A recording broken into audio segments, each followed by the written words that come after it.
Is it time for a full-on Nirvana reunion? So this comes after the surviving Nirvana members, drummer Dave Grohl, bassist Krist Novoselic, and touring guitarist turned actual band member for the last 12, 18 months of the band's existence, Pat Smear. They reunited on stage last week. January 30th, they got together for a previously unannounced performance at the FireAid benefit concert. So nobody knew they were going to do this. Filling the lead vocalist slot, vacated by Kurt Cobain passing away almost 31 years ago, which is a long-ass time. So there were guest singers St. Vincent, Joan Jett, Kim Gordon, and amazingly, Violet Grohl, Dave's 18-year-old daughter. When she was on stage with him singing All Apologies, you could see his face. He had the proud dad face on.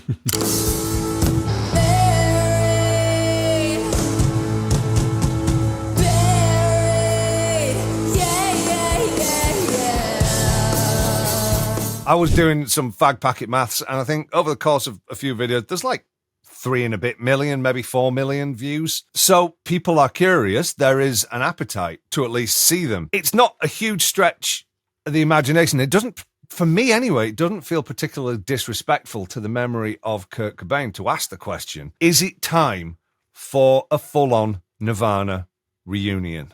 At least as far as is possible, possibly with a female front person, a la Linkin Park. Linkin Park. You know, they had to change. If they wanted to keep going, they had to change something. Otherwise, it would just be a comparison saying, oh, the new dude isn't anywhere near as good as Chester. So they had to change something completely so that there is a comparison, but it's not a direct comparison. And maybe Nirvana would want to do something like that. So it feels like there's a public appetite for it. Kurt Cobain died almost 31 years ago. There's millennials, there's 30 and 40-year-olds who've never seen Nirvana. You know, there's an entire generation, more than a generation, who never got to see Nirvana live. Precious few of us who were actually there ever got to actually see them live. Is it time? Moose, thoughts? My thoughts are they should do what they want to do. It's their band. Kurt Cobain killed himself, so it's not like they made a pact beforehand. Well, maybe they did. Did they say, if one of us goes, then... So, I mean, all of a sudden he kills himself, and then all of the other guys are like, oh, okay, I guess we're done. And I'm not belittling it, but what do you do? Life goes on. It goes on. So it's still their band, and they can do whatever they want. Seriously, we have a precedent of so many bands that either members have died or have left, and they continue on. So why is Nirvana any different? I don't understand. But I think it's because Kurt Cobain is so iconic. Yes, you mentioned Linkin Park and Chester Bennington. It's you're right, irreplaceable, which almost by definition is anybody, because it won't be the same. It'll be different, and just accept it. Or I tell you what, don't go, don't interact, don't buy the music, just don't go. If you're that against it, like derp, then don't just leave it alone. Let them do what they want to do. That's pretty much what my opinion. My first reaction is absolutely the hell not. No, leave it alone. He's dead already. Just leave him alone. But that's the music snob. You're not doing anything to Kurt Cobain. You're not doing anything to Kurt Cobain. That's the music snob.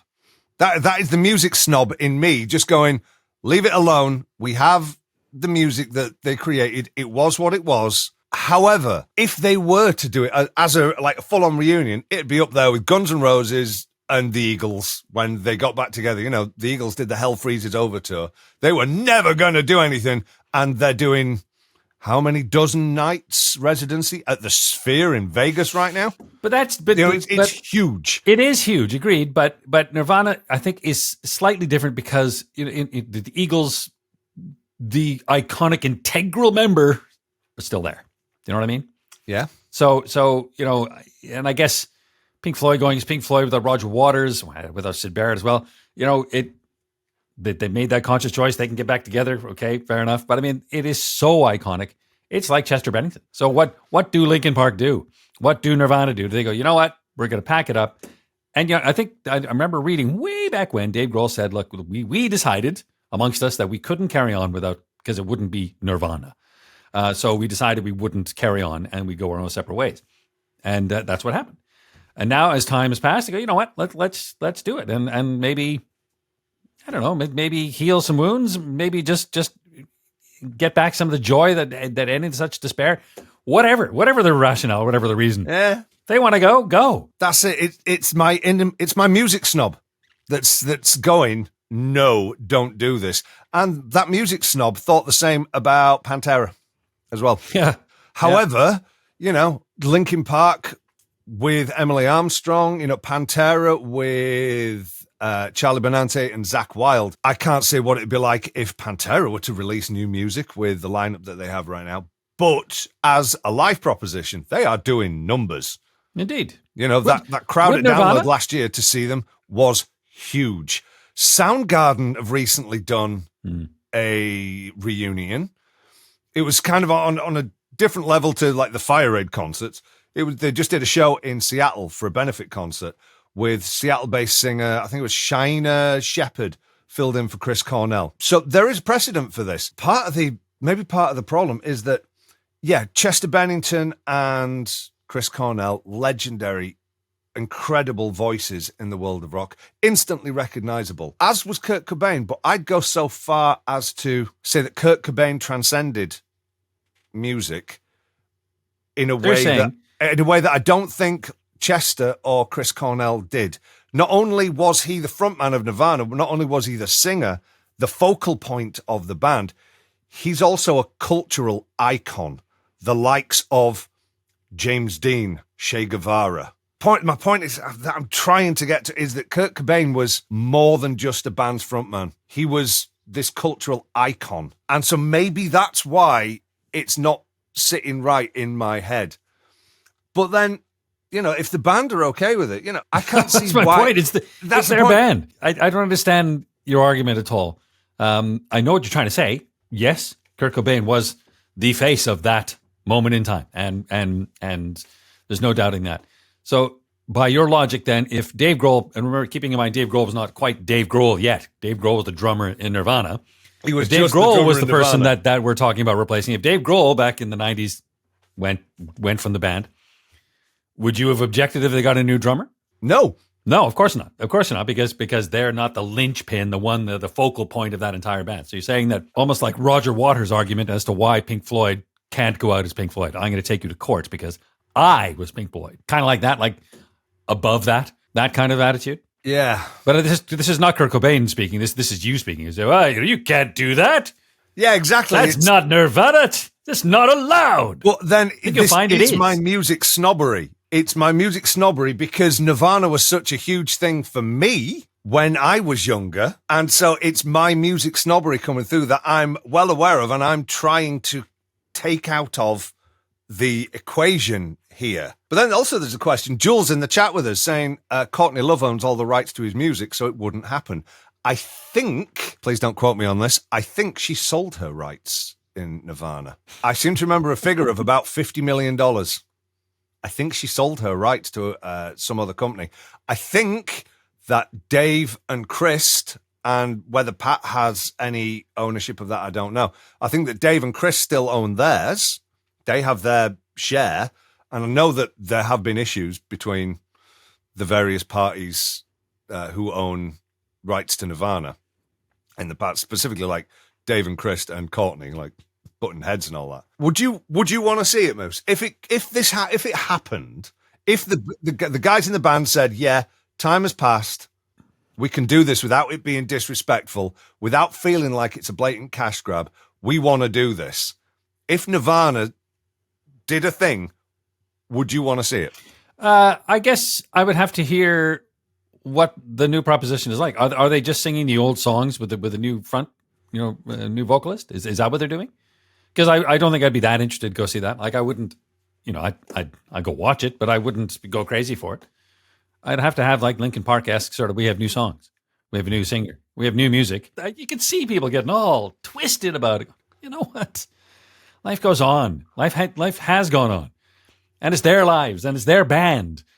Just as you wouldn't want anybody dictating to you how, if some tragic event befell upon you 30 years ago, you'd say, you know what? I'm going to do something about it, or I want to do something about it, or I don't want to do anything about it. What's that got to do with anybody else? Nothing. That's right. And if they want to go out, and if they want to make money, great. Good on them. I would like to go out and make money as well. Or they want to go out for nostalgia, good on them as well.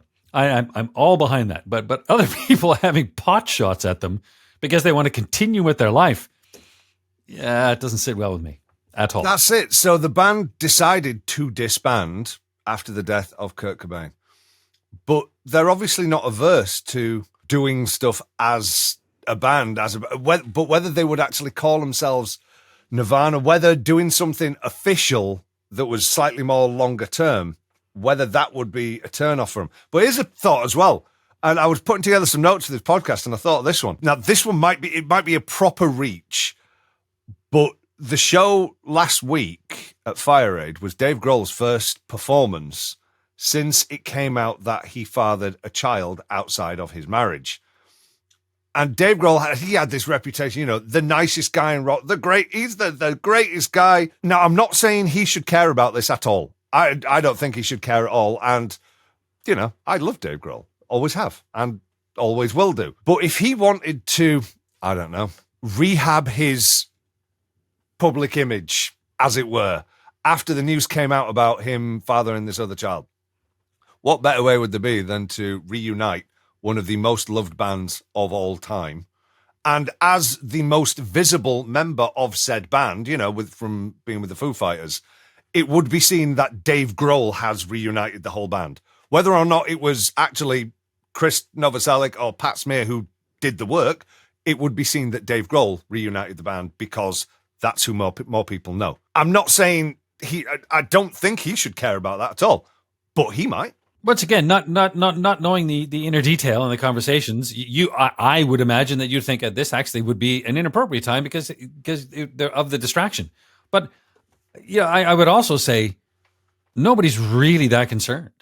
Oh my God, when it came out, but everybody's moved on and everybody's thinking about themselves and what else has happened? What's transpired since then?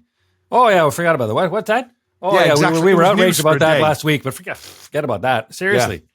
Yeah. If you're waiting for the public to forgive you, no. If he wants to do it for whatever his reason is, if it is to rehab his image, to get out there and make some money for his child out of wedlock or whatever it is, it's got to do with me. As long as he's not hurting anybody, fair enough. Got nothing to do with me, and I know that doesn't make great content. It doesn't. We should be outraged. We're having this conversation and it doesn't make for great content. It doesn't make for clickbaity. Oh, we have strong feelings on this because, we try and be reasonable people having reasonable conversations, and it's very internet. It's very YouTube to go, oh, it's outrageous that they should even think about doing this. But ultimately, Nirvana are one of the best-selling bands of all time. Look at all the Wikipedia lists on there. They've sold more than 75 million albums, including over 30 million copies of one single album in Nevermind. Smells Like Teen Spirit is among the best-selling singles of all time. It's sold over 10 million copies of that one single. As far as the public, and I suspect particularly the money people are concerned, management, accountants, promoters, etc., the answer is a resounding yes. Nirvana should get back together because that would be one hell of a money spinner for everyone involved. Do you think it would? Do you think people would? Absolutely. Do you? Okay. Absolutely. It would be huge. Nirvana doing stuff, it would be absolutely massive. It'd be, as I say, it would be up there with Eagles, with Guns N' Roses, with Oasis. It would be insane. Except it would be like, how Oasis... once again, the key members are Liam and Noel are there. Yep. Same with the Eagles, how with you Guns couldn't N' get a Roses. ticket for Love Nor Money? And it would be like that, only except of just being in the UK, it would be glable. Anywhere Nirvana tried... I wonder, Yes. because what you described as the reason why we're even having this conversation, because it's corrupting our memory, that time in our lives, because that was so transformational when it happened. When those albums came out, it was like, wow, and it changed everything. And to then tinker with that is personal, or we take it personally. And so I get, so then now all of a sudden the main protagonist in that scenario is not there. I don't know if the reaction would be the same because, when the Eagles got back together, all the players were there. When Guns were finally Axl Rose and Slash and the rest of them have all rectified their differences, but the main protagonists were there. This is different. They're not. So I wonder if Soundgarden decided to do. I don't know how. I'd be interested to see the numbers. I wonder because it's not a reunion. So I mean, I would be very interested to see if Nirvana decide, hey, we're going to come out and we're going to have a rotating bunch of vocalists, female or not, whatever. I would like to see those numbers in relation to what the Eagles did. Because when Hell Freezes Over happened, it was like, wow, when Hell Freezes Over. Yeah. That's hence the name of the name of the When Guns tour. N' Roses got back to they got the band back together. That was absolutely vast. The most dangerous band on the planet. Brought to you by MasterCard. American Express. I love how we both had the same idea. That's how time passed. Time passed from Guns N' Roses. People were protesting in the street to get rid of these nasty. Now, the most dangerous band on the planet. Please welcome, in sponsorship with American Express. It's Guns N' Roses. Like, oh God, no! Yeah. That was the moment I just went, oh, and that memory was dead. You know all right. Well, that memory wasn't dead. That memory stayed pure. But that moment is like, oh my God, this is just. Oh, I can't believe that happened. But once again, what's it got to do with me? So maybe that's. I understand what you're saying about how doing that just to get out on the road again and generate some cash for the fat cats and there. Yeah, I would imagine that would. I don't know if that wouldn't sully the memory, but it certainly wouldn't recapture that moment that you had because you wanted to get back together, see them together again, to play that song again so you could go back to that moment in time when it was transformational and unbelievable. But this is it. To in my opinion. Nirvana 2026 brought to you in association with MasterCard, that would make me a little bit upset, to be quite honest. But the real question, it's not very YouTube, it's not very clickbaity, it's not very outrageousy. The real question is for the band members themselves. Yes, they were obviously broken beyond all repair by the tragic death of their friend. He was, much as he was a cultural icon, and, he was a musician, and he was their friend. Mm. And obviously they'd never want to disrespect his memory or his legacy. Has enough time passed for them so that they could do something like this without it feeling like a blatant cash-in? If they're doing it for joy, yes, I'm all in. Can they doing it for money? Fair enough. That circle, but can they ever make it so that they would want to do this again, or would it only ever feel like a cash-in for them? Only they can answer that question. Time will tell. Primordial.